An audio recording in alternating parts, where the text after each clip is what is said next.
Hola, mediante el presente video voy a estar explicando cómo configurar Zentel Server y cómo compartir recursos con sus diferentes clientes.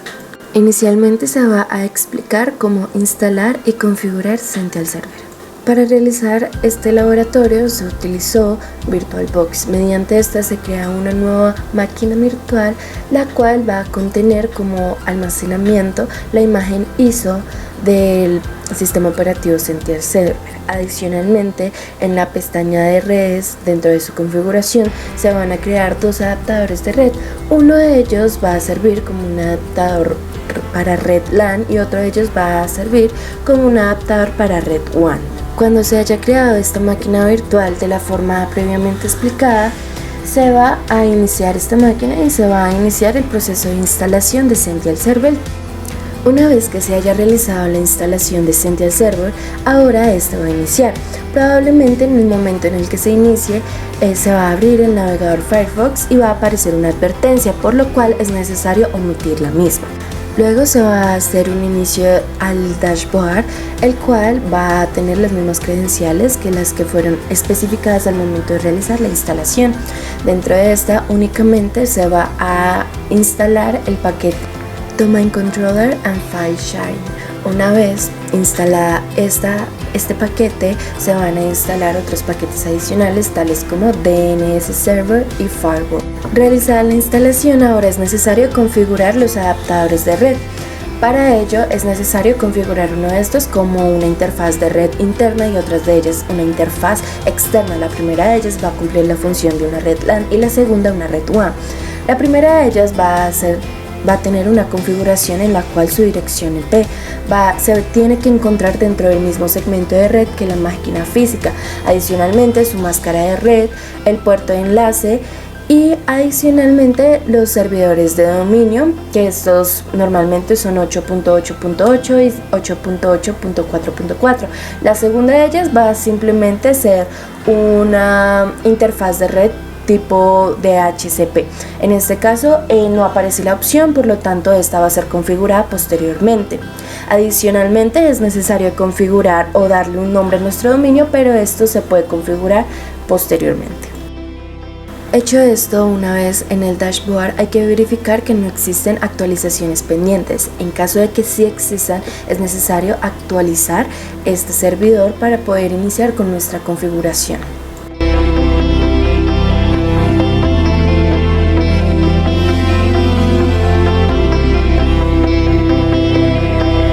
Ahora, si el usuario lo desea, en la pestaña Sistema General se puede cambiar el nombre del dominio. En este caso y para el desarrollo de este laboratorio no se cambió el nombre de este dominio y se dejó el que se encuentra por default.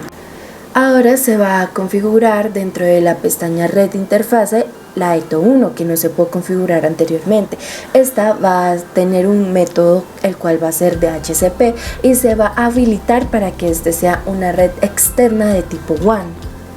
Realizada la configuración, se guardan los cambios y podemos continuar con nuestra configuración. Ahora en la pestaña de puerta de enlace verificamos que sí se haya agregado correctamente. Luego, dentro de la pestaña de DNS vamos a verificar que este sea de tipo transparente y que adicionalmente haya agregado correctamente el dominio, inclusive con la dirección IP que se le ha configurado al mismo. Se guardan los cambios y para verificar que la configuración esté correcta vamos a realizar un ping mediante la consola a 8.8.8.8. Esto quiere decir que se va a hacer un ping a Google para saber si nuestro adaptador de red está funcionando correctamente y que efectivamente tenemos internet en nuestra computadora.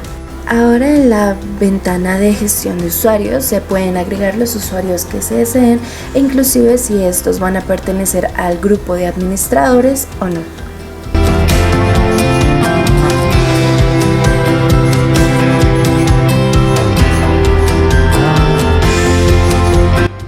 Realizada la configuración anterior, ahora podemos conectar nuestras computadoras, tanto Windows como Linux, a nuestro dominio. Cabe destacar que estas computadoras se deben de encontrar en el mismo segmento de red que nuestro dominio, pero esto lo veremos más adelante. Al momento de tratar de conectar nuestra computadora al dominio, esto va a aparecer un error porque nosotros necesitamos conectar esta computadora mediante el DNS. Para ello necesitamos ingresar a los adaptadores de red y cambiar la configuración del mismo. Para ello, inicialmente tenemos que configurarle la dirección IP, la máscara de red y adicionalmente el DNS al que se va a conectar. Ahora, en el momento en el que se desee conectar al dominio, se va a aparecer este dominio y podemos ingresar con cualquiera de los usuarios que anteriormente hemos configurado dentro del dominio. Para conectarse a un dominio desde Linux, el procedimiento es un poco más largo. Para ello es necesario inicialmente descargar un archivo el cual se llama PVSopen. Es necesario que ingresar a la carpeta de descargas del mismo con permisos de administrador y adicionalmente agregarle los permisos al mismo para que éste se pueda instalar. Una vez que éste se haya instalado, va a ser posible ver un ejemplo en consola de cómo se puede ingresar al dominio. Instalado esto, ahora se va a realizar la misma configuración de red que se hizo en la computadora Windows. Para ello simplemente es cambiar la dirección IP, agregar el DNS, etcétera, etcétera. Realizado esto, se vuelve a reiniciar la computadora y ahora mediante el superusuario se va a instalar el protocolo SSH. Instalado este protocolo, ahora mediante el comando domain join podemos acceder al dominio, pero aquí es necesario especificar el nombre del dominio y el usuario con el cual deseamos ingresar a este dominio. Para verificar que realmente existe una conexión con el dominio, se va a hacer un ping escribiendo el nombre del dominio y así verificamos que sí existe una conexión con el dominio.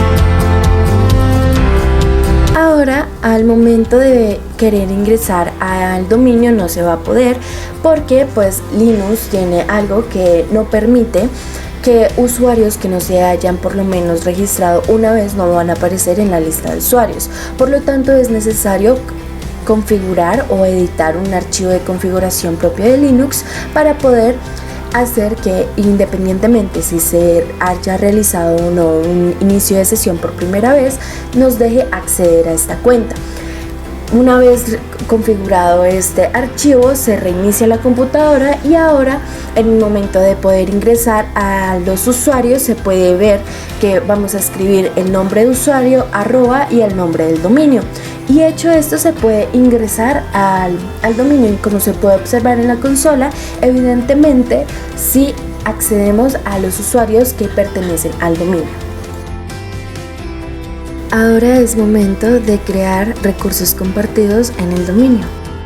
En la pestaña de compartición de ficheros se va a crear un nuevo fichero, el cual se le va a dar un nuevo nombre. Una vez creado este, se le va a dar los permisos o se le va a agregar los accesos. Estos accesos son para determinados usuarios o grupos de usuarios. Adicionalmente, se les van a dar permisos a estos usuarios o grupos de usuarios, ya sea de administrador, lectura y escritura o únicamente de escritura.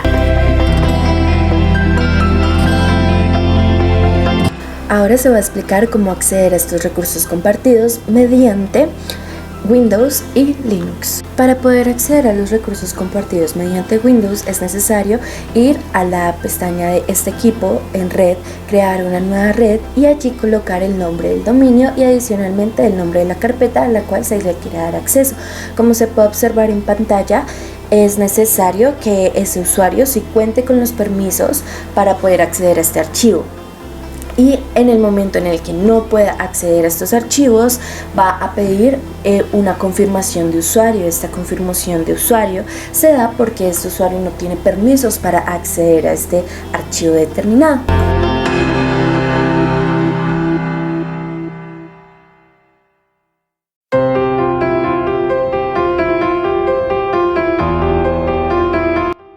Para ingresar a archivos compartidos mediante Linux se realiza el mismo procedimiento.